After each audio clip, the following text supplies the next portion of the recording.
সকালে ঘুম থেকে উঠে দেখছি অনেক মেঘ করছে আকাশে, যে কোনো সময় বৃষ্টি নামবে মনে হচ্ছে। এখন তো প্রতিদিনই বৃষ্টি হচ্ছে। ভিডিওটা একদম সকাল থেকেই শুরু করলাম। এরপরে তো মেয়েকে রেডি করে স্কুলে নিয়ে যাব। অনেক দিন হয় আপনাদের সাথে বড় ভিডিও শেয়ার করিনি, তো আজকে একটা বড় ভিডিও নিয়ে চলে আসলাম। হ্যালো এভরিওয়ান, আসসালামু আলাইকুম। সবাই কেমন আছেন? আশা করি সবাই ভালো আছেন। আমরাও আলহামদুলিল্লাহ ভালো আছি। তো এই তো মেয়েকে স্কুলে দিয়ে এখন চলে যাব একটু বাজারে। সকালে স্কুলে দিয়ে আসার পরে কিন্তু খুব সুন্দর টাটকা ফ্রেশ শাকসবজি মাছ সব কিছুই পাওয়া যায়। তো আজকে বাজারে এসে দেখছি অনেক সুন্দর ছোট মাছ উঠেছে। তো এখানে ছোট বড় সব রকম মাছই ছিল। আর এই মাছগুলো অনেক সুন্দর। এখান থেকে আমরা সবসময়ই মাছ নিয়ে থাকি, খুব ভালো হয়। কয়েক পদের ছোট মাছ নিয়ে নিয়েছি। এরপর বাসায় চলে এসে সকালের নাস্তা তৈরি করে নিব। তো আজকে রুটি শেষ হয়ে গিয়েছিল, তো আজকে আবার বেশ কিছু রুটি বানিয়ে এখানে ফ্রোজেন করে রেখে দিব। তো আমি এই তো আটাটা মেখে রুটিগুলো বানিয়ে নিয়েছি। এবার নাস্তার জন্য রুটিগুলো সেঁকে নিচ্ছি। তো বেশ সুন্দর ফুলকো রুটি হয়েছে। আর সাথে মুরগি রান্না ছিল, তো মুরগি রান্না দিয়েই আর রুটি দিয়ে সকালের নাস্তাটা করে নিব। আর সকালের নাস্তা আমার কাছে রুটি খেতেই বেশি ভালো লাগে। সকালের নাস্তা শেষ করে এখন দুপুরে রান্নায় চলে আসলাম।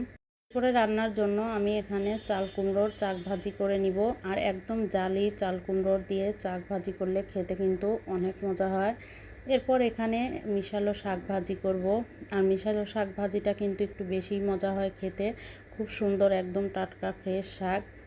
এমনিতেও আমি শাকটা অনেক বেশি পছন্দ করি, শাক আমার খুব ভালো লাগে। তো এখানে তো শাকটা সেদ্ধ করে নিয়ে এরপর তেলে দিয়ে দিয়েছি।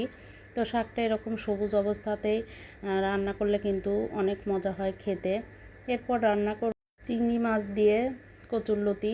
আর বাজার থেকে যে ছোট চিংড়ি মাছটা নিয়ে আসছিলাম সেটাই এখন একদম টাটকা রান্না করে নিব। কচুরলতিটাও নিয়ে আসছি। আর টাটকা শাকসবজি রান্না করলে কিন্তু খেতে বেশি মজা হয়। তো এই তো আমি এখানে মশলাটা কষিয়ে এরপর চিংড়ি মাছটা দিয়ে দিলাম। আর চিংড়ি দিয়ে লতি খেতে কিন্তু বেশ মজা হয়। তো আমি এখানে লতি সাথে একটা আলু দিয়ে দিয়েছি। আলু দিলেও কিন্তু বেশ মজা হয় খেতে। এবার ভালো মতো তরকারিটা কষিয়ে নিব মশলার সাথে। আর লতিটা তো আমার অনেক পছন্দর, লতিটা খেতে বেশ ভালোই লাগে।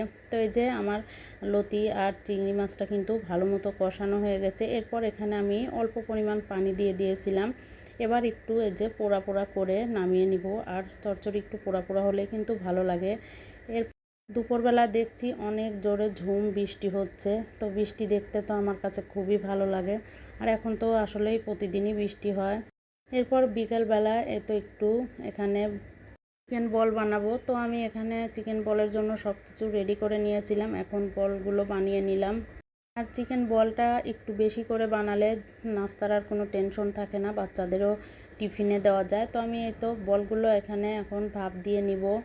তারপর শুধু হালকা তেলে ভেজে নিলেই হবে।